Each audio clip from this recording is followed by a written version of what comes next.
Sekarang kita akan lanjut ke kompetensi SKD 4A yang lain adalah reaksi anafilaksis. Kita mulai dulu anafilaksis. Anafilaksis ini sebenarnya apa? Ini merupakan reaksi hipersensitivitas akut sistemik yang dapat mengancam nyawa. Jadi yang perlu kita garis bawahi ini adalah merupakan reaksi hipersensitivitas. Dia merupakan reaksi yang akut, jadi berlangsung dalam menit sampai jam, dan dia merupakan reaksi yang sistemik. Jadi dia involve beberapa sistem organ di tubuh. Kenapa kalau kita perlu belajar anafilaksis ini? Karena anafilaksis ini bisa menjadi sesuatu yang fatal dan bisa menyebabkan kematian. Juga ini merupakan reaksi yang tidak dapat diprediksi dan datang tiba-tiba. Bisa saja orang-orang yang kelihatannya sehat atau tidak ada masalah apa-apa dan dikasih obat atau diberi suatu offending agent lalu mengalami reaksi anafilaksis. Dapat terjadi di mana saja, dan ini juga penting untuk kita sebagai dokter nantinya, yaitu di aspek mediko-legal, karena ini bisa menjadi salah satu pitfall kita sebagai dokter, karena apabila kita tidak dapat menanganinya, nanti malah dibilang malpraktek dan malah dituntut dan ribet lah pokoknya. Oke, untuk reaksi anafilaksis sendiri, etiologinya ada obat-obatan. Yang paling sering itu biasanya golongan penisilin ya. Obat-obatan penisilin atau NSAID atau aspirin juga bisa menyebabkan, basically semua obat bisa menyebabkan reaksi anafilaksis, namun yang paling sering itu penisilin. Kita perlu tahu ini. Kalau untuk makanan biasanya yang biasa sering menyebabkan alergi itu kan makanan seafood ya. Seafood, lalu makanan high protein tinggi seperti telur atau ayam. Lalu juga ada venom atau toksin, ini gigitan serangga biasanya, gigitan serangga, gigitan lebah, gigitan tawon. Juga ada bahan kontras. Bahan kontras ini untuk pasien-pasien yang mengalami yang memang dilakukan pencitraan dengan menggunakan kontras. Lalu ada juga dan lain-lain. Dan lain-lain ini basically semua hal bisa menyebabkan reaksi anafilaksis. Reaksi anafilaksis ini dibagi jadi dua, yaitu reaksi anafilaktik dan anafilaktoid. Ini klasifikasi berdasarkan patofisiologinya. Kalau anafilaktik itu berarti dia dimediasi oleh IgE, immunoglobulin E. Sedangkan kalau anafilaktoid itu tidak dimediasi oleh IgE. Jadi dia membypass si IgE ini, langsung mengaktifasi komplement atau adanya histamine releasing substance. Nanti kita lihat di slide selanjutnya, tapi ya kita perlu belajar aja, nice to know bahwa anafilaksis ini ada yang reaksi anafilaktik dan reaksi anafilaktoid berdasarkan patofisiologinya, apakah dia menggunakan IgE atau tidak.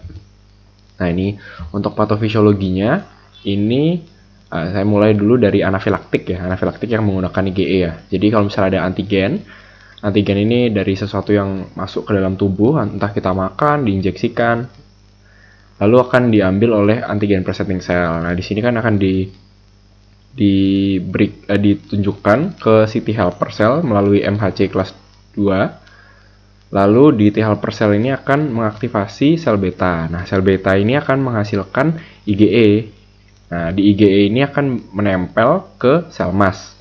Nah, IgE yang menempel ke sel mas ini akan mengaktifasi degranulasi dari sel mas. Nah, degranulasi dari sel mas ini akan menghasilkan sitokin. Nah, sitokinnya apa aja? Ada banyak, ada histamin, ada leukotrin, heparin, protease, GM-CSF, ini ada tanda-tanda sel-sel inflamasi. Nah, sitokin ini akan feedback positif ke sel beta. Ini kita bisa lihat, feedback positif ke sel beta untuk menghasilkan lebih banyak IgE lagi. Makanya reaksinya kan sistemik dan reaksinya tuh bisa sangat masif gitu ya. Karena ini kan ada si positif feedback ini. Nah, ini sitokin inilah yang akan menyebabkan gangguan-gangguan di basically 4 domain besar. 4 domain, yaitu apa aja tuh? Yaitu ada di skin dan mucus. Lalu ada kardiovaskular, cular, lalu ada di gastrointestinal, dan juga ada di respirasi. Jadi kalau misalnya reaksi anafilaksis itu dia menggunakan perantaran IgE kan. Kalau misalnya reaksi anafilaktoid itu dia langsung mengaktifasi degranulasi dari sel mas. Jadi dia tidak lewat IgE, melainkan melewati histamine releasing substance atau aktivasi komplement sehingga ujung-ujungnya keluar sitokin. Jadi dia tidak menggunakan perantaran IgE. Dia meng-bypass ini semua. Oke. Lanjut, bagaimana diagnosisnya? Diagnosisnya itu yang perlu kita tahu, ini yang paling utama kita tahu adalah kriteria dari Samson. Clinical kriteria dari Samson ini ada 3 clinical kriteria. Yang pertama adalah ini, onset akut dalam menit atau jam dengan keterlibatan kulit, mukosa atau keduanya. Nah, ini kan kita tahu kalau misalnya alergi itu biasa pasien gatal-gatal atau kemerahan. Lalu bisa juga di mukosanya mengalami kebengkakan ya, bibir, lidah, uvula bengkak. Dan minimal 1 dari 2 yang pertama adalah gangguan pernafasan, yang kedua adalah turunnya tekanan darah. Ini masuk ke 4 domain yang tadi saya sebutkan tadi. 4 domain. Nah, ini gampangnya sih gini. Kalau misalnya dia ada kulit dan dia ada gangguan pernafasan, maka itu adalah anafilaksis. Kalau misalnya dia ada kulit dan gangguan kardiovaskular, itu juga anafilaksis. Oke. Nah, kalau yang kriteria keduanya itu 2 atau lebih gangguan yang muncul segera setelah terpapar alergen diduga. Jadi yang kalau kriteria 1 tuh kita tidak tahu pasien itu terpapar apa. Tapi kalau misalnya dia tidak tahu terpapar apa, kita harus minimal menemukan gangguan klinis berupa gangguan kulit dan minimal 1 dari tadi, respirasi atau kardiovaskular. Nah, kalau misalnya kita tahu dia terpapar sesuatu alergen, tapi kita nggak tahu nih alergennya menyebabkan dia reaksi anafilaksis atau tidak. Nah, kita harus minimal ada ini 2 atau lebih gangguan dari 4 domain yang tadi saya sebutkan. Nah, ini kalau misalnya kulit dan gangguan pernafasan itu anafilaksis. Kulit dan kardiovaskular itu anafilaksis juga. Nah, ini kan sama dengan tadi kriteria pertama kan? Tapi kalau kriteria kedua itu kita tambahin lagi GI tract. Kalau ada GI tract dan kulit mukosa, maka itu anafilaksis. Kalau ada gangguan pernafasan dan kardiovaskular, anafilaksis. GI tract dan kardiovaskular, anafilaksis juga. Untuk kriteria yang ketiga ini, kalau misalnya kita menemukan pasien dengan paparan alergen yang diketahui sebelumnya, misalnya pasiennya tuh sudah memiliki riwayat reaksi anafilaksis pada paparan pemberian obat penisilin. Lalu pada misalkan di rumah sakit diberikan juga obat penisilin. Lalu, nah ini kalau misalnya kita menemukan adanya penurunan tekanan darah saja, itu sudah bisa kita bilang reaksi anafilaksis. Berapa banyak sih tekanan darahnya? Yaitu kalau misalnya di bayi dan anak-anak, itu baseline-nya tekanan darah sistolik kurang lebih dari 30%. Jadi mengalami penurunan lebih dari 30%. Untuk orang dewasa, kalau misalnya dari kita temukan tekanan darah sistoliknya kurang dari 90 atau juga sama 30% penurunan dari baseline. Jadi sebenarnya untuk mendiagnosis reaksi anafilaksis ini kalau boleh saya simpulkan, yaitu yang pertama kita harus tahu dulu nih pasiennya terpapar alergen atau tidak. Misalkan kita tidak tahu terpapar alergen atau tidak, berarti kita harus punya minimal pasiennya gangguan kulit dan mukosa dan gangguan respirasi, atau pasien mengalami gangguan di kulit dan mukosa dan kardiovaskular. Jadi minimal harus punya itu. Kalau misalnya pasiennya kita sudah tahu dia terpapar alergen, tapi alergennya kita nggak tahu alergen ini menyebabkan reaksi anafilaksis atau tidak. Nah, kalau misalnya kita tidak tahu ini alergen yang menyebabkan anafilaksis atau tidak, kita harus memiliki minimal 2 atau lebih domain yang terkena, yaitu domain dari kulit mukosa, GI tract, kardiovaskular, dan respirasi. Minimal 2 saja dari 4 itu bisa kita bisa diagnosis anafilaksis. Sedangkan kalau misalnya kita tahu pasiennya terpapar alergen dan alergen itu sudah pernah membuat pasien mengalami reaksi anafilaksis sebelumnya, maka kita cuma butuh 1 saja, yaitu adanya gangguan, yaitu penurunan tekanan darah sistolik lebih dari 30%. Itu sudah kita bisa tegakkan diagnosis reaksi anafilaksis. Untuk penata laksanaan kita perlu tahu dari awal sampai akhir ya, karena ini merupakan diagnosis SKDI 4A, jadi kita harus tahu dari diagnosis hingga tata laksana awal dan tata laksana lanjutan. Lalu untuk yang pertama adalah kita harus menegakkan dulu diagnosis anafilaksis. Nah, ini misalnya kita sudah yakin dengan history taking dan anamnesis kita bahwa ada alergen yang pasien terpapar alergen dan kita yakin anafilaksis ini merupakan diagnosisnya, ya kita boleh percaya diri. Tapi kalau misalnya pasien tiba-tiba datang dengan kondisi shock, lalu tidak tahu, ini tidak jelas ini apa yang pasien habis ngapain, kenapa kok tiba-tiba pasien shock gitu. Nah, itu kita harus bisa mendiagnosis dan mengeksklusi dulu sebab-sebab shock atau gangguan yang muncul.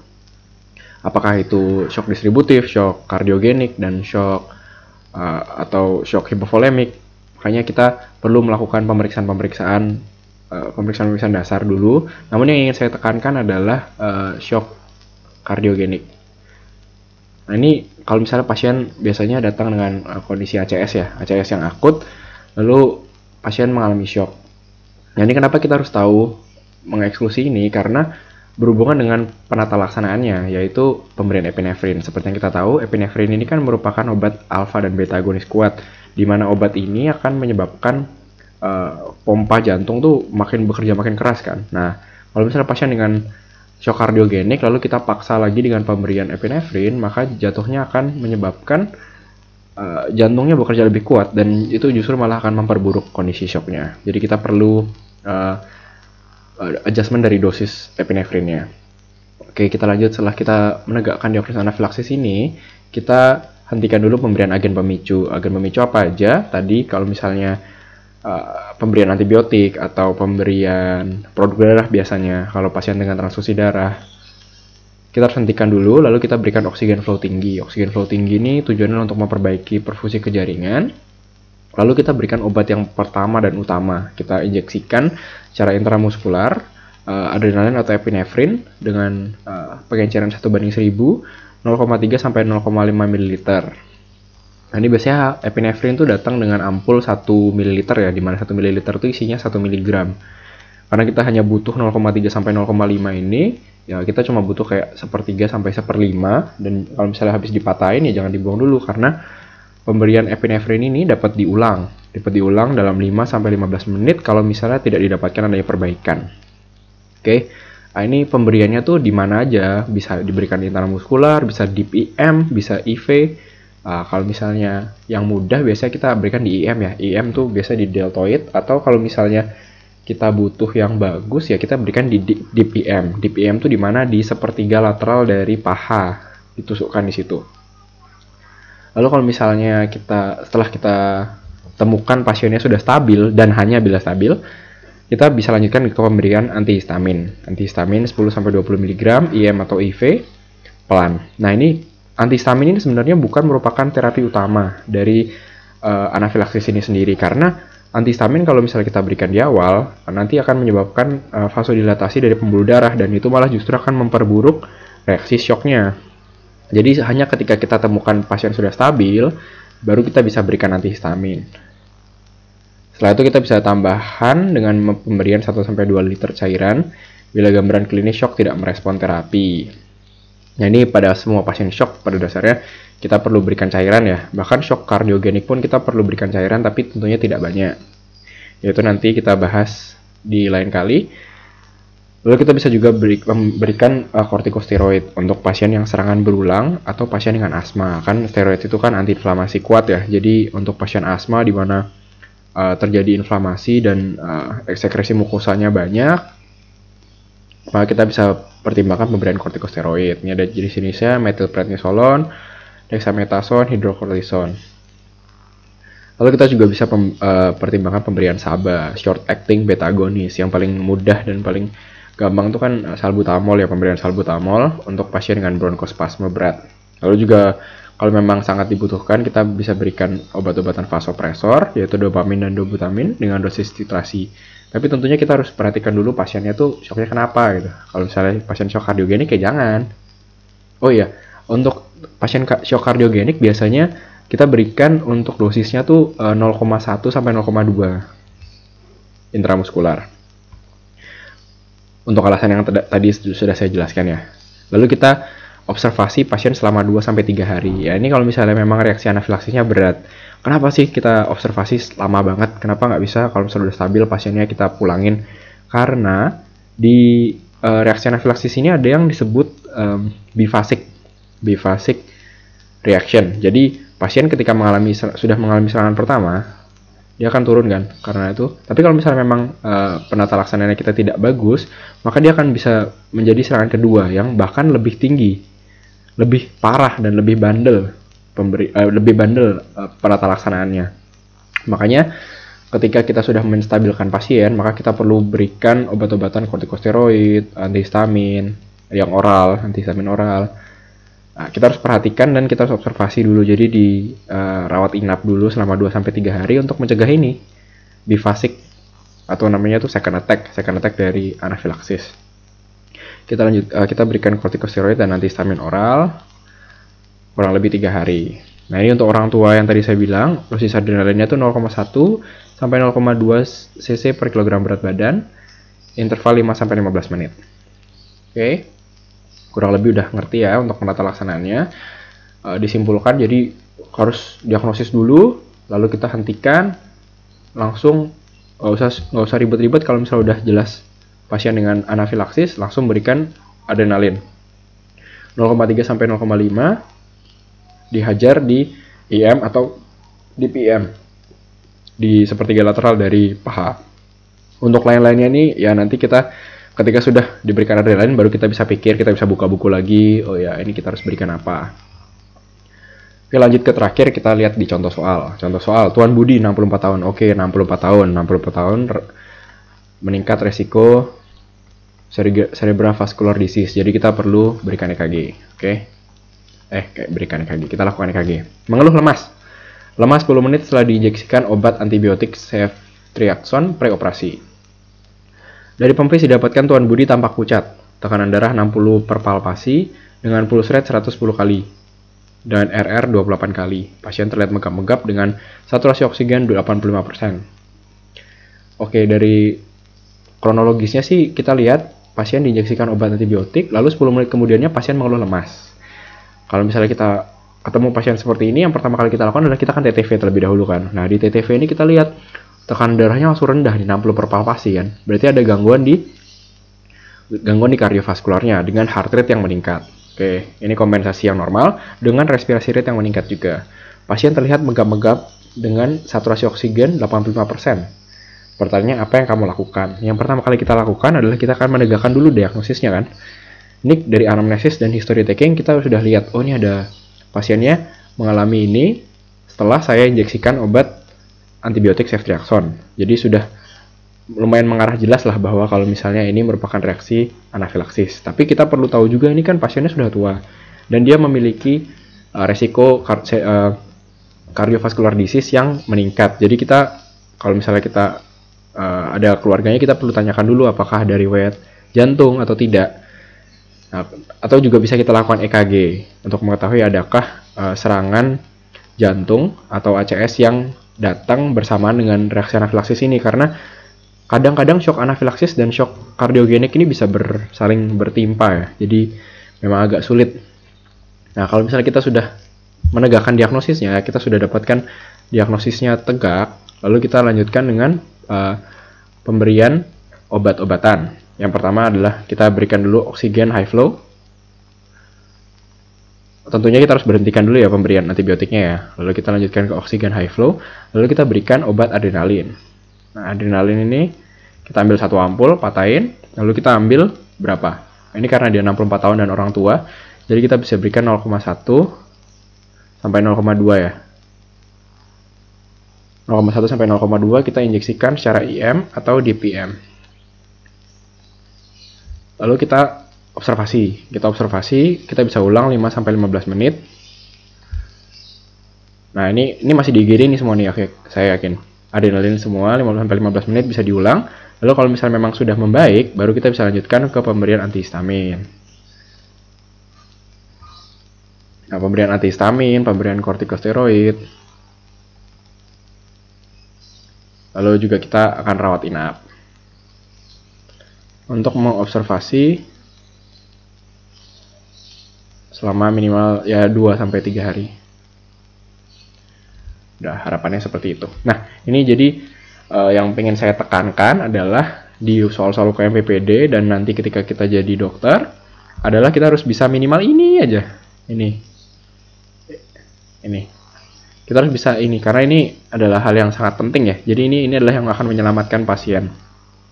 Sisanya ya nanti kita bisa baca-baca, kita bisa lihat-lihat ketika pasiennya sudah stabil. Oke, jadi sekian dari yang bisa saya sampaikan. Semoga berguna dan selamat belajar.